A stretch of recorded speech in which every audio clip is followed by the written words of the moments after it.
C'est vrai?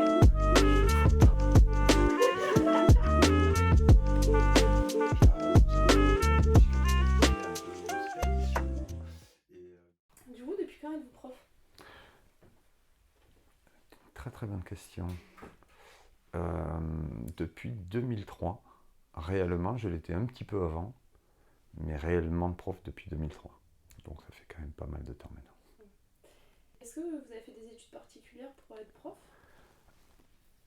Mes premières études, c'était le conservatoire à l'âge de 12 ans, donc il y a très très longtemps, mais ça s'est très très mal passé. J'ai détesté et donc j'ai arrêté. J'ai étudié avec mes copains en jouant, en travaillant, en faisant des concerts. Et j'ai repris réellement mes études à 28 ans, toujours au conservatoire, mais là en sachant ce que je venais chercher, et c'est là que j'ai étudié pour être prof. Alors, comment c'est arrivé à musical? Presque par hasard, enfin pas tout à fait par hasard, un ami qui s'appelle Pierre Desraux, qui est un très très bon musicien, qui est batteur, guitariste, percussionniste, qui joue de n'importe quoi, des fois le clavier à l'envers avec des ongles longs parce qu'il est guitariste, et il fait de la musique avec n'importe quel instrument qui lui tombe sous les doigts, c'est agaçant, mais c'est comme ça. Et c'est lui qui a donné mon nom pour enseigner à musical, et c'est presque par hasard. Voilà. Et ça fait combien de temps? Et ben, c'était en 2003, donc ça fait 19 ans. Ah, donc depuis que vous enseignez quoi? Ouais. Il n'y a pas forcément de critères du coup pour entrer en musical ou... À l'époque, c'était un petit peu par réseau, et puis on essaye. Un prof, si ça se passe bien, on garde, si ça se passe bien, on ne garde pas.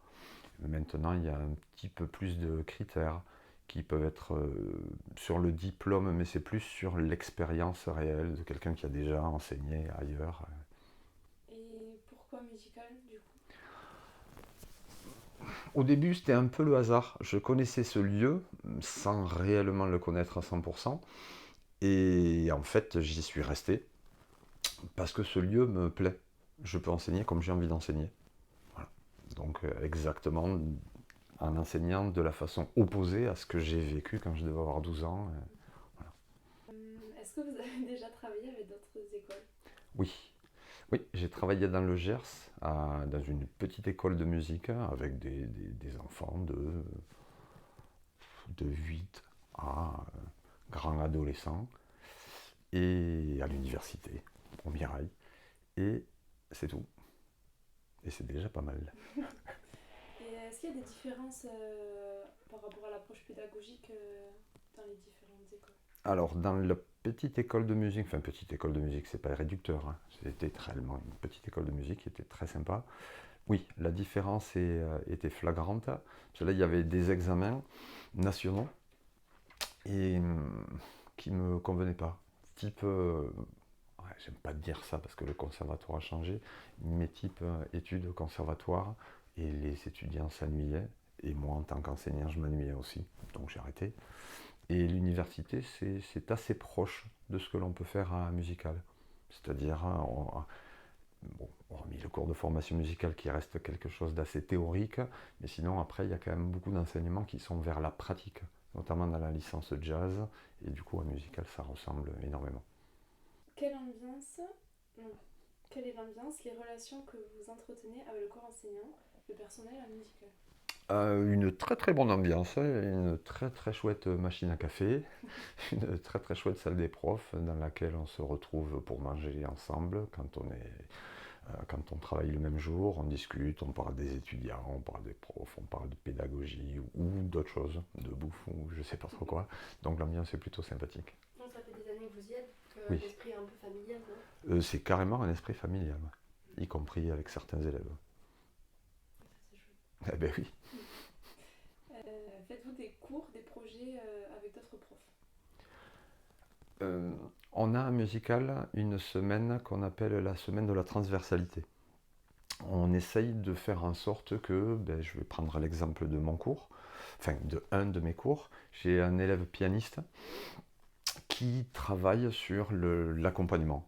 Il est chanteur ou il accompagne un chanteur ou une chanteuse et donc il veut travailler ça. Je le fais travailler en cours, super, mais moi je suis pas chanteur, je fredonne un peu pour lui donner la sensation qu'il accompagne quelqu'un.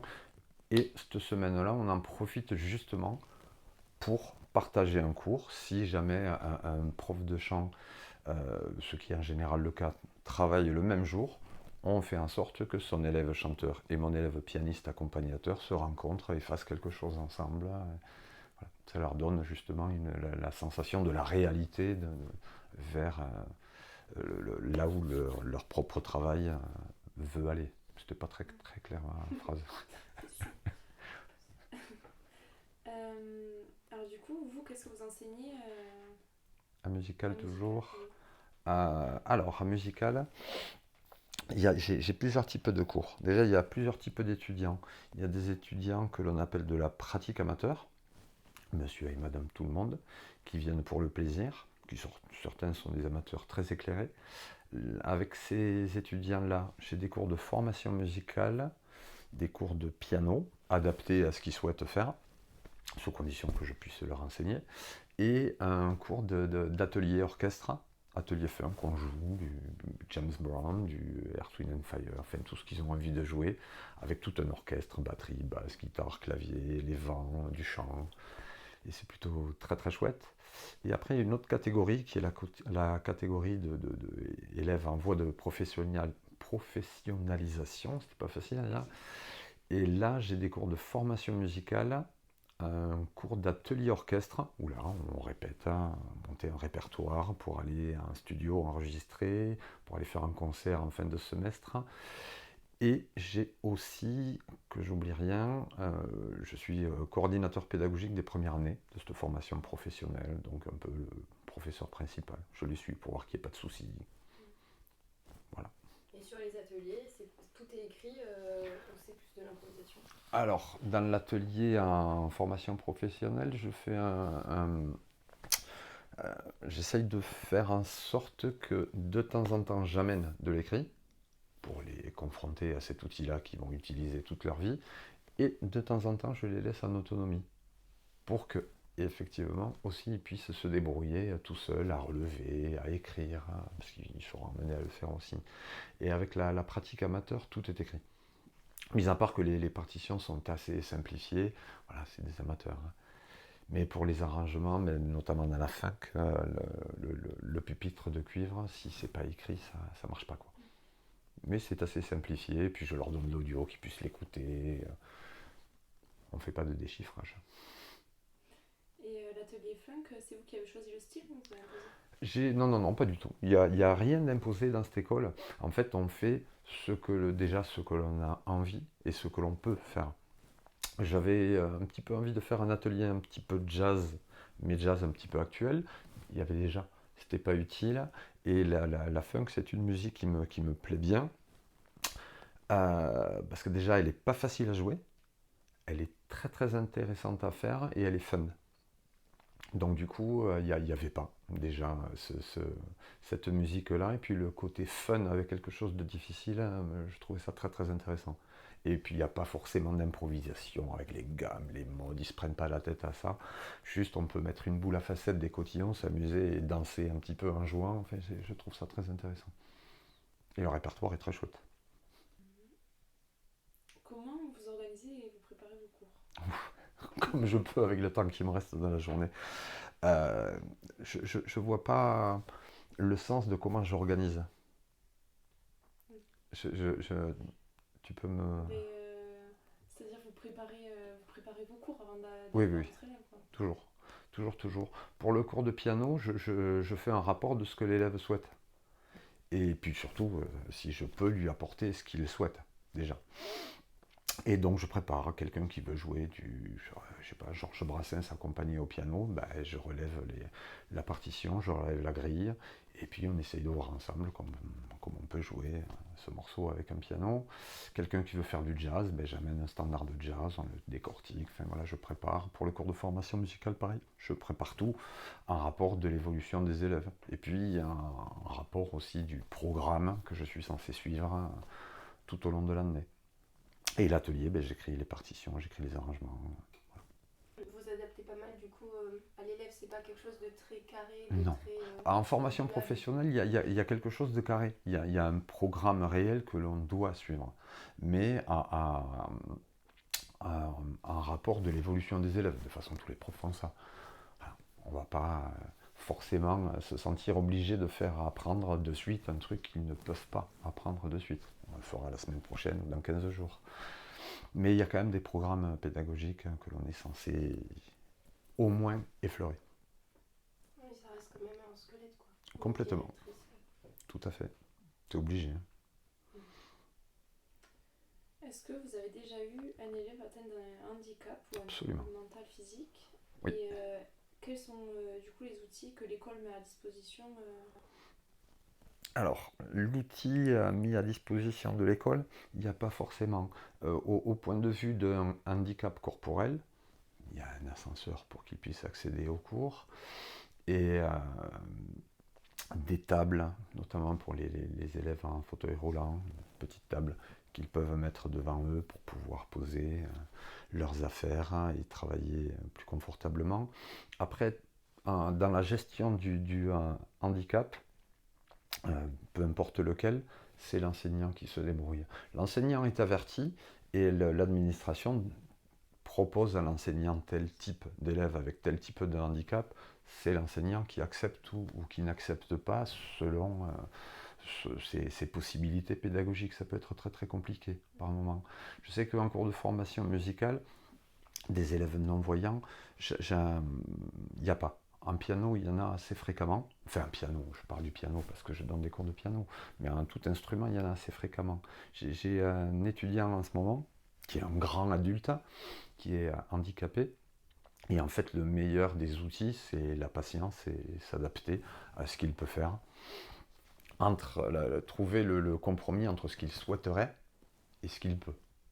Vu le handicap, des fois, la distance peut être un petit peu trop longue entre l'un et l'autre. En tout cas, c'est bien, c'est-à-dire qu'il n'y a pas forcément de filtrage à l'entrée dans les aucun. admissions pour les élèves. Donc, Aucun ils ont filtrage. tous des profils différents. Bien sûr. Et comme vous avez dit, ils n'imposent pas au professeur. Eh bien non. C'est en fonction de. Parce que quelque part, ça serait bien d'imposer à un professeur qui n'a pas les. Comme vous disiez, les capacités. Parce que ça nécessite un bagage quand même pour. Pas forcément un bagage, mais il faut quand même savoir s'y prendre. À des outils différents. N'a pas la patience pour et n'a pas forcément l'approche, forcément ça devient maladroit et on fait des dégâts, quoi. Complet. Il faut que le prof se le sente et puisse lui-même, parce que malheureusement, peut-être que je me trompe, mais malheureusement, il n'y a pas forcément d'endroit où on peut aller piocher des outils, à part aller les chercher par soi-même. Il doit y avoir probablement des formations, hein. Donc dans ce cas-là, je dis des bêtises. Mais en fait, il faut aller chercher des outils soi-même et puis surtout se les sentir. Voilà, je ne peux pas prendre un élève que je ne pourrais pas gérer. C'est pas possible. Donc on a le choix, mais il y en a beaucoup. Hein. Enfin beaucoup, il y en a. Est-ce qu'il y a, vous avez des élèves avec plutôt un comportement compliqué C'est arrivé. Ouais. Qu'est-ce que tu entends par comportement compliqué? Je sais pas. Il y en a, ils n'arrivent pas à se concentrer, ou Oui. par exemple, 2 heures de cours, c'est compliqué. Ouais. Je sais pas comment... L'être humain a une concentration limitée. Moi, le premier, hein, genre, au bout d'un quart d'heure, 20 minutes, plac, je décroche, et puis ça revient. En tant qu'enseignant, j'essaie de faire attention que ça ne se voit pas. Donc, je me concentre, je passe à autre chose. Vous avez pu remarquer, on a été en cours ensemble. On ne peut pas rester 3 quarts d'heure sur le même sujet. C'est pas possible. C'est pas possible. Moi, le premier, je décroche. À un moment, j'en ai marre de moi-même. Et donc, je me doute que les gens en face de moi, c'est la même chose. Donc, il faut passer d'un truc à l'autre tous les quarts d'heure, 20 minutes. Et donc, des élèves avec comportement, c'est pas le mot, avec une concentration différente. J'en ai fréquemment. Hein. Et puis, ça se voit de suite dans leurs yeux qui sont très très loin, en haut ou en bas d'ailleurs. Après, des élèves compliqués, ça peut être différent. Ça peut être aussi comportemental. J'ai déjà eu. Que ce soit avec des jeunes ou des pas jeunes du tout, qui avaient un comportement inapproprié. Donc dans ce cas-là, si c'est ingérable, ne serait-ce qu'en parlant, en expliquant les choses, on se sépare de l'élève. Ça m'est déjà arrivé, 2 fois. Ah oui, s'il reste irrespectueux, c'est pas la peine. Ouais. Irrespectueux, un rapport de moi, à la limite, bon, ça m'agace un peu, mais c'est pas ce qui me gêne le plus. C'est irrespectueux, un rapport du collectif qui est autour de lui, quoi. On n'est pas tout seul sur Terre, on est assez nombreux. Et même dans une petite salle de classe, ouais. C'est clair. Quelle est l'influence de musical dans votre jeu, votre vision de la musique? C'est compliqué comme question.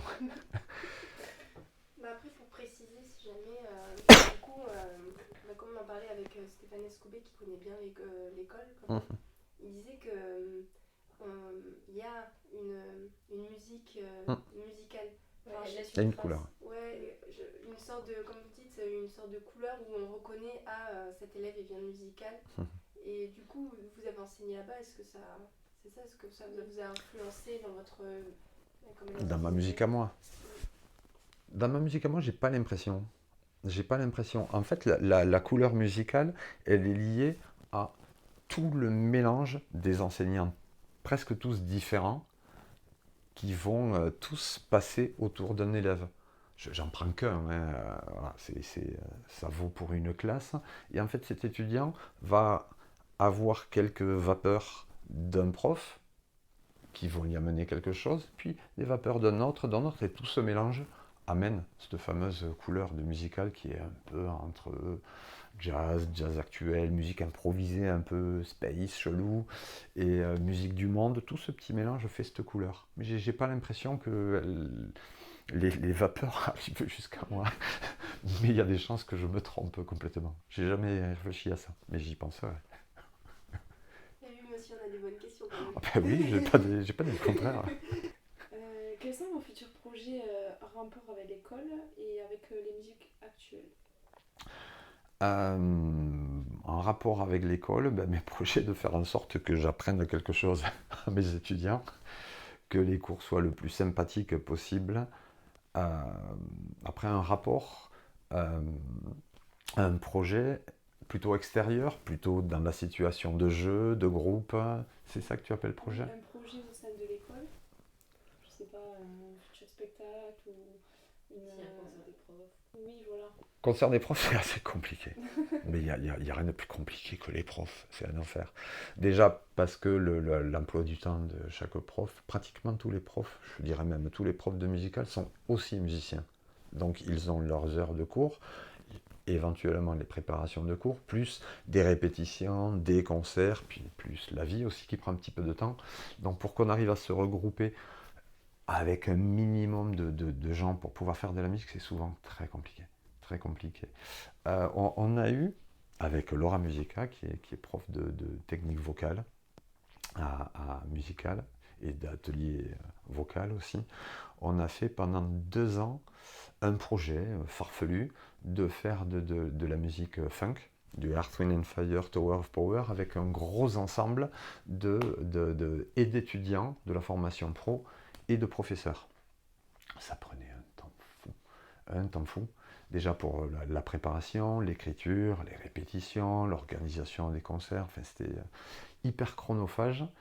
Et le Covid est passé par là, voilà, tout est de plus en plus compliqué. Donc je ne sais pas si on va le refaire, parce que ça prend un temps beaucoup trop important, mais ça me titille de refaire ce projet, parce que c'était vraiment super d'être sur scène avec et des profs qui n'ont pas forcément l'habitude de jouer ensemble, et des élèves. Et c'était le feu, même le directeur dansait partout dans les concerts, et ça fait plaisir ce genre de choses, quoi. Enfin, un concert où il n'y a pas le public assis en train de réfléchir au solo de sax qui est super. Non, non, c'est tout le monde debout et tout le monde danse et tout le monde s'amuse. Et c'était vraiment le bordel, il manquait plus que la boule à facettes dans la salle de spectacle. Donc ouais, j'aimerais bien remanier et refaire ce projet-là. Et en dehors de musical, vous avez des projets, vous avez un groupe J'ai un groupe, même plusieurs, enfin surtout 2. Un groupe qui est les Manhattan Sisters. C'est 2 comédiennes chanteuses qui ont un spectacle un peu humoristique sur le jazz des années 30, 40, avec toute une équipe de super musiciens. Et un autre gros projet très intéressant qui s'appelle Natural Woman Band. Et c'est un collectif, enfin un groupe, avec des covers de Aretha Franklin. Voilà. Qui est avec 10 musiciens et de temps en temps 14. Quand on est 10, c'est rythmique, pupitre de cuivre, du chant. Et à 14, il y a un quatuor à cordes en plus. Voilà. qui est très chouette projet. On va les regarder. Du coup, on l'a déjà un peu évoqué, mais qu'est-ce que vous faites en dehors de musical? Alors déjà, j'essaie de me reposer des fois. Et en dehors de musical, les cours à l'université. Et puis préparer les cours. Et puis répéter quelques concerts, enfin voilà. Et puis la vie comme tout le monde. Ok. Donc vous avez le temps de pratiquer personnellement, du coup, Très après peu. tout ça Très peu, ouais. C'est compliqué. C'est compliqué, mais je me sens très bien dans une salle de classe. Donc je le vis très bien de ne pas trop avoir le temps de bosser mon instrument. Donc vous arrivez à garder quand même votre plaisir de la musique et votre amour, Oui, ça oui, vous oui. dégoûte pas trop au bout d'un moment? Non. À une époque, ça a été le cas. Je donne des cours toute la semaine. Et je jouais tous les week-ends. Là, par contre, ça devenait compliqué. Parce qu'à un moment donné, la vie, là, il reste 5 minutes par jour. Enfin, j'exagère, hein. Mais il ne restait pas grand-chose. Et là, ça pique. J'ai fait un petit peu le ménage dans les projets, les concerts. Et du coup, j'arrive à trouver un petit peu de temps pour moi. C'est important. Ah ben, il faut, oui.